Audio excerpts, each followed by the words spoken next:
வணக்க மக்களே, நாம இந்த ஆரோக்கியமான பதிவில் கருவேப்பிலையில் நிறைந்துள்ள மருத்துவ நன்மைகளை பற்றி நம்ம விளக்கமாக பார்க்க போகிறோம். நம்மள பல பேரும் கருவேப்பிலையுடைய ஏதாவது ஒரு மருத்துவ நன்மைகளை சொல்லுங்க அப்படின்னு கேட்டால் உடனே என்ன சொல்லுவோம் அப்படின்னா, கருவேப்பிலை சாப்பிட்டா கருகருன்னு நமக்கு முடி வளரும் அப்படின்னு சொல்லுவோம். அது மட்டும்தான் நமக்கு கருவேப்பிலையிலிருந்து கிடைக்கக்கூடிய நன்மை அப்படின்னு நம்ம நினச்சிட்டு இருப்போம். ஆனால் அப்படி கிடையாதுங்க. கருவேப்பிலையில் உடலுக்கு தேவையான முக்கியமான ஊட்டச்சத்துக்கள் இருக்குது. குறிப்பாக vitamin A, vitamin B, vitamin C, vitamin E, calcium சத்து, பாஸ்பரஸ் மற்றும் மெக்னீசியம் போன்ற தாதுக்களுமே இருக்குது. இப்போ கருவேப்பிலை தூக்கி எரிஞ்சிடாமல் அதை நம்ம சாப்பிடக்கூடிய சாப்பாட்டோட மென்று விழுங்கி சாப்பிட்டோம் அப்படின்னா பல்வேறு விதமான ஊட்டச்சத்துக்கள் நமக்கு கிடைக்கும். அதன் மூலமாக நிறைய மருத்துவ நன்மைகளும் கிடைக்கும். அப்படி கருவேப்பிலை நம்ம எடுத்துக்கொள்ளும் போது கிடைக்கக்கூடிய நன்மைகள் என்னென்ன அப்படின்றத நம்ம விளக்கமாக பார்ப்போம். அதை பற்றி பார்க்குறதுக்கு முன்னாடி இந்த வீடியோவுக்கு மட்டும் ஒரு லைக் கொடுத்துட்டு அந்த தகவலை உங்களுக்கு தெரிஞ்சவங்களுக்கும் ஷேர் பண்ணிவிடுங்க. ஏன்னா இது அவங்களுக்கும் பயனுள்ளதாக இருக்கக்கூடிய ஒரு ஆரோக்கியமான பதிவு தாங்க. இது போன்ற அப்டேட்ஸ்க்கு நீங்கள் தொடர்ந்து பார்க்குறதுக்கு நம்மளுடைய ஹெல்த் நியூஸ் தமிழ் சேனலை மறக்காமல் சப்ஸ்கிரைப் பண்ணி வச்சுக்கோங்க. பக்கத்தில் இருக்கக்கூடிய பெல் பட்டனையும் கிளிக் பண்ணி ஆல் அப்படின்ற ஆப்ஷனையும் செட் பண்ணி வச்சுக்கிட்டீங்க அப்படின்னா நாங்கள் போடக்கூடிய எல்லா அப்டேட்ஸும் உங்களுக்கு நோட்டிஃபிகேஷன் அடிக்கடி வந்து சேரும். சரி வாங்க மக்களே, இப்போ வீடியோக்குள்ளே போயிடலாம். செரிமான மண்டலம் ஆரோக்கியமாக இருக்கிறதுக்கு, செரிமான திறன் மேம்படுவதற்கெல்லாமே நம்ம கருவேப்பிலை வந்து எடுத்துக்கொள்ளலாங்க. பலருக்குமே தாங்கள் சாப்பிடக்கூடிய உணவுகளை சரியாக செரிமானம் செய்ய முடியாத நிலை வந்து இருக்கலாம். ஸோ இப்படிப்பட்டவங்கெல்லாம் கருவேப்பிலை சேர்க்கப்பட்டிருக்கக்கூடிய உணவுப் பொருட்களை அதிகம் சாப்பிடும்போது வயிறு, குடல் போன்றவை நல்லா சுத்தமாகி செரிமானமின்மை மற்றும் குடல் சம்பந்தமான பல்வேறு நோய்கள் அவங்களுக்கு நீங்கி போயிடும். நம்ம சாப்பிடக்கூடிய உணவுகளை வந்து செரிக்க வைக்கிறதுக்கும், செரிமானமான உணவுகளிலிருந்து ஊட்டச்சத்துக்களை உறிஞ்சி மீதம் இருக்கக்கூடிய கழிவுகளை குடல்களிலிருந்து வெளியேற்றிவிட்டு சீரற்ற குடல் இயக்கம், கடுமையான மலச்சிக்கல், வயிற்று வலி, வாயு பிரச்சனை என எதுவுமே இல்லாமல் நம்முடைய ஒட்டுமொத்த செரிமான மண்டலத்தையுமே வலுப்படுத்திக்கிறதுக்கான கருவேப்பிலை நம்ம எடுத்துக்கொள்ளலாங்க. புற்றுநோய் பிரச்சனைகளிலிருந்து விடுபடுவதற்கு நம்ம கருவேப்பிலை எடுத்துக்கொள்ளலாங்க. கருவேப்பிலை மிகவும் சக்தி வாய்ந்த வேதிப்பொருட்களை தனக்குள்ள கொண்டு இருக்குங்க.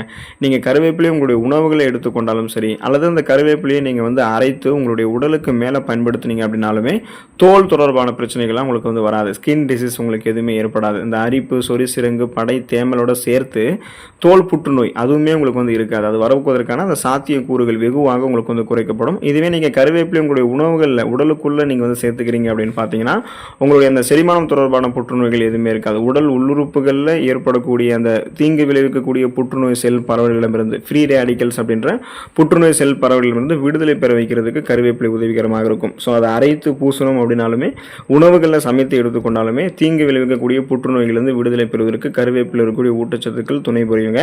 சொரியாசிஸ் பிரச்சனைகளிலிருந்து விடுபடுவதற்கு நம்ம கருவேப்பிலை வந்து பயன்படுத்தலாங்க.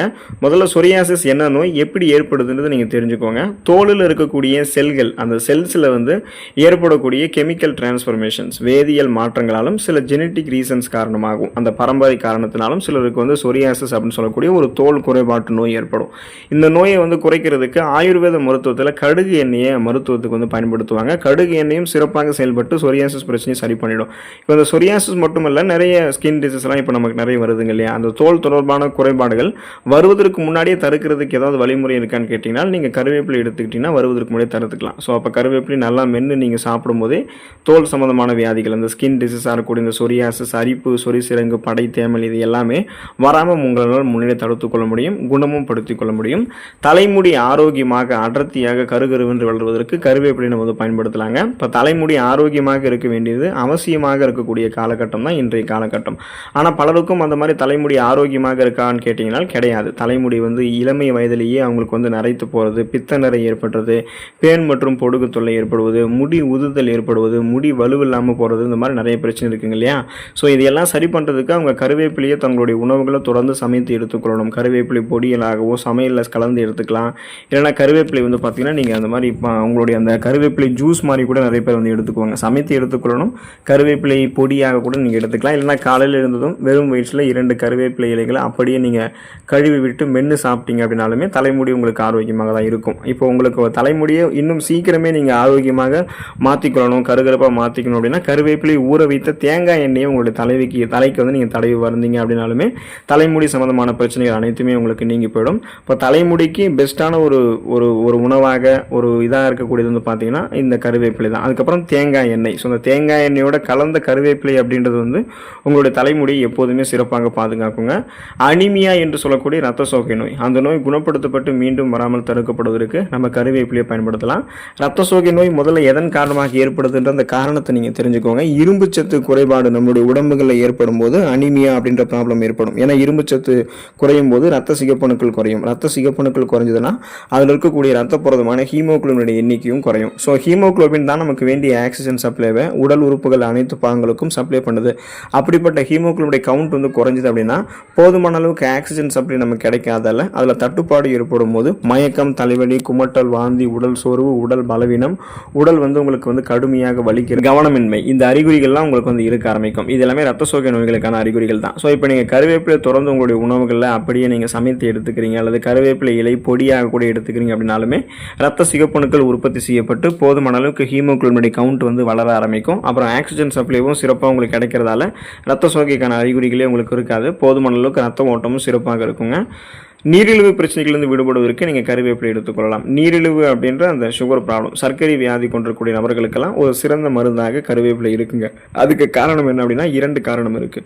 ஒன்று, கருவேப்பிலை வந்து கசப்புத்தன்மை கொண்டிருக்கு, இன்னொன்று நார் சத்து கொண்டிருக்கு. ஸோ இது கசப்புத்தன்மை, நார் சத்து ரெண்டுமே கொண்டிருக்கிறதால இதை சாப்பிட்டவுடன் சீக்கிரத்திலேயே நம்மளுடைய உடலில் வந்து செயல்புரிந்து ரத்தத்தில் அதிகரித்திருக்கக்கூடிய சர்க்கரையினுடைய அளவை கட்டுக்குள்ளே கொண்டு வந்துடும். கருவேப்பிலை இலை பொடியை தொடர்ந்து சாப்பிட்டு வருபவர்களுக்கு கூட வெகு விரைவிலேயே நீரிழிவு ப்ராப்ளம் வந்து கண்ட்ரோல் ஆகிடும். அதாவது ஹை பிளட் சுகர் லெவல் வந்து கண்ட்ரோல் பண்ணி நாளடைவில் அந்த சுகர் ப்ராப்ளத்திலிருந்து விடுபடுவதற்கும் ஃபியூச்சரில் உங்களுக்கு வந்து சுகர் ப்ராப்ளம் வரக்கூடாது, இப்போவே நான் ஆரோக்கியமாக தான் இருக்கேன் அப்படின்னு நினச்சிங்க அப்படின்னாலுமே வருங்காலத்தில் நீரிழிவு பிரச்சனைக்கு உட்படாமல் இருக்கணும் அப்படின்னா இப்போ இருந்தே கருவேப்பிலையை தொடர்ந்து தினமும் உங்களுடைய உணவுகளை சமைத்து எடுத்துக்கோங்க. முடியாட்டி போனால் வாரத்தில் ஒரு தடவை வந்து எடுத்துக்கோங்க. அப்போ தான் நீரிழிவு பிரச்சனைகள்லேருந்து நீங்கள் விடுபட முடியும். கல்லீரல் தொடர்பான பிரச்சனைகள்லேருந்து விடுபடுவதற்கு கருவேப்பிலை எடுத்துக்கொள்ளலாங்க. முதல்ல கல்லீரல் எப்படியெல்லாம் பாதிப்படையுதுன்ற காரணத்தை நீங்கள் தெரிஞ்சுக்கணும். தீவிரமாக மது இருந்தக்கூடிய பழக்கம் உங்களுக்கு இருக்குது அப்படின்னாலுமே மாவுச்சத்து நிறைந்திருக்கக்கூடிய உணவுகளை தொடர்ந்து நீங்கள் தினமும் அதிக அளவு எடுத்துக்கிறீங்க. அப்புறம் அசைவ உணவுகள், நான்வெஜ் ஃபுட்ஸ் எல்லாம் அளவுக்கு அதிகமாக நீங்கள் எடுத்துக்கிறீங்க அப்படின்னா ஒரு கட்டத்தில் கல்லீரலுடைய செயல்பாடுகளில் பாதிப்பு ஏற்பட்டு கல்லீரலில் வந்து வீக்கம் ஏற்படும். அதாவது கல்லீரலில் கொழுப்பு படிவுகள் அதிகமாக படிஞ்சிருக்கிறதால இந்த மாதிரி வீக்கம் ஏற்பட்டு நச்சு கழிவுகள் அதிகமாக சேர ஆரம்பிக்கிறதால மிகுந்த ஆபத்தை அது ஏற்படுத்தக்கூடும். அப்போ கல்லீரல் சிரோசிஸ் நோய் ஏற்படும், கல்லீரல் அலர்ச்சி நோய் ஏற்படும். அது மாதிரிலாம் எதுவும் இல்லாமல் கல்லீரலில் படிந்திருக்கக்கூடிய நச்சு கழிவுகளை அகற்றி கொழுப்புகளை வந்து நீக்கிவிட்டு கல்லீரலுடைய செல்களை மீண்டும் மீண்டும் புதுப்பித்து கல்லீரலை ஒரு ஆரோக்கியமான உறுப்பாக செயல்பட வைக்கிறதுக்கு கருவேப்பிலையை பச்சையாகவோ அல்லது சமைத்தோ நீங்கள் எடுத்துக்கிட்டீங்க அப்படின்னா நீங்கள் ஆரோக்கியமாக இருப்பீங்க. இதயம் ஆரோக்கியமாக இருக்கிறதுக்கு கருவேப்பிலை வந்து எடுத்துக்கொள்ளலாங்க. உடலினுடைய அனைத்து உறுப்புகளுக்குமே ரத்தத்தை பாய்ச்சக்கூடிய உறுப்பாக இதயம் செயல்படுது அப்படின்றத நீங்கள் தெரிஞ்சுக்கோங்க. இப்போ சிலருக்கு இதயம் தொடர்பான பிரச்சனைகள் ஏற்படுவதற்கான காரணம் என்னென்னா இதயத்துக்கு வேண்டிய ரத்த ஓட்டம் போதுமான அளவுக்கு அந்த ரத்த நாளங்களில் போகுவதை முன்னாடியே வந்து தடுத்து நிறுத்தக்கூடிய கெட்ட கொழுப்புகள் தான். அப்போது அந்த ரத்த நாளங்களில் படிந்திருக்கக்கூடிய இதயத்திற்கு தீங்கு விளைவிக்கக்கூடிய கெட்ட கொழுப்பு சத்துக்கள் படிந்திருக்கக்கூடியதை வந்து அகற்றுவதற்கும் அந்த கெட்ட கொழுப்பு சத்துக்கள் படியாமல் முன்னாடியே வந்து தடுத்து நிறுத்துறதுக்கும் கருவேப்பில் இருக்கக்கூடிய நார் சத்துக்கள் உதவிகரமாக இருக்குங்க. ஸோ ரத்த நாளங்களில் இதனால் எந்த விதமான கொழுப்பு படிவும் இல்லாததால் அப்புறம் உங்களுக்கு கொலஸ்ட்ரால் பிரச்சனையும் இருக்காது. நரம்புகள் இருக்கக்கூடிய இறுக்கங்கள் தொடர்பான பிபி என்று சொல்லக்கூடிய பிளட் ப்ரெஷர், ரத்த அழுத்தம் பிரச்சனையும் இருக்காது. இதன் மூலமாக போதுமான அளவுக்கு ரத்த ஓட்டம் கிடைக்கிறதால மாரடைப்பு, பக்கவாதம், இதய தமனிகளில் வீக்கம் ஏற்படுதல், இதய தசைகள் வலுவிழந்து போகுதல் போன்ற எந்த பக்க விளைவுகளும் உங்களுக்கு வந்து ஏற்படாது. நீங்கள் நலமோடு இருக்கலாம். ஸோ இந்த அளவுக்கு நன்மைகளை பெறணும் அப்படின்னா இனிமேலும் கருவேப்பிலையை உணவுகள் வந்து ஒதுக்காமல் தொடர்ந்து உங்களுடைய உணவுகளை சேர்த்துக்கொள்ளுங்கள். நலமோடு வாழுங்க. அடுத்த ஆரோக்கியமான பதிவில் மறக்காமல் சந்திப்போம். நன்றி மக்களே.